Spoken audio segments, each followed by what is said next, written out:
कोल्हापूर येथील उपकार्यकारी अभियंता विकास पानसरे यांच्या आत्महत्येप्रकरणी वरिष्ठ अधिकाऱ्यांच्या निलंबनासाठी जिल्हाधिकारी कार्यालयावरती मोर्चा काढण्यात आला।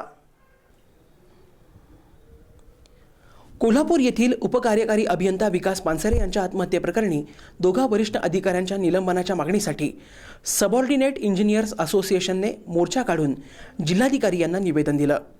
दुपारी 12 वाजता महावितरण कार्यालय जुनी मिल कंपाऊंड येथून मोर्चा जिल्हाधिकारी कार्यालयावर निघाला। यावेळी मोठ्या संख्येने महावितरणचे अधिकारी अभियंते सहभागी झाले। उपकार्यकारी अभियंता विकास पानसरे 29 डिसेंबर रोजी वरिष्ठाच्या जाचाला कंटाळून त्यांनी आत्महत्या केली होती।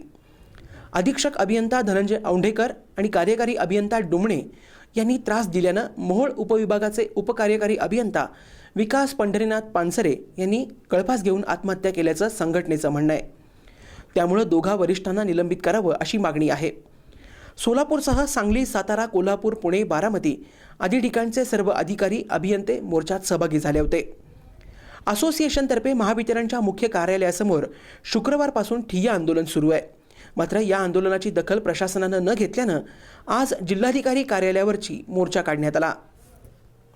श्रद्धांजली अर्पण करत असताना अशा घटनेचा निषेध व्यक्त करणं, त्याचबरोबर कर्मचाऱ्यांची जी पिळवणूक चाललेली आहे याचं जे मूळ कारण आहे वीज बिल वसुलीच्या माध्यमातून जो तो ताण वाढलेला आहे आणि त्या ताणाच्या ह्याच्यामध्ये जो बळी आज चाललेला आहे तर भविष्यामध्ये असे बळी जाता कामा नयेत। वीज बिल वसुलीच्या माध्यमातून स्वतंत्र अशी यंत्रणा या ठिकाणी प्रशासनानं आणि शासनानं त्या संदर्भातनं तयार करावी आणि कर्मचाऱ्यांच्या ज्या मागण्या आहेत आज त्या ह्याच्यामध्ये क्लास 4 एम्प्लॉई असतील, लाईन स्टाफ या ठिकाणी टेक्निशियन असतील, या ठिकाणी क्लास 3 म्हणून आज काम करणारे सगळे एलडीसी यूडीसी असतील, या ठिकाणचे डीए असतील किंवा एपीओ असतील अधिकारी याच्यामधून, तर या ठिकाणचा सर्वच महावितरणचा कर्मचारी वर्ग आज दडपणामधून काम करतोय।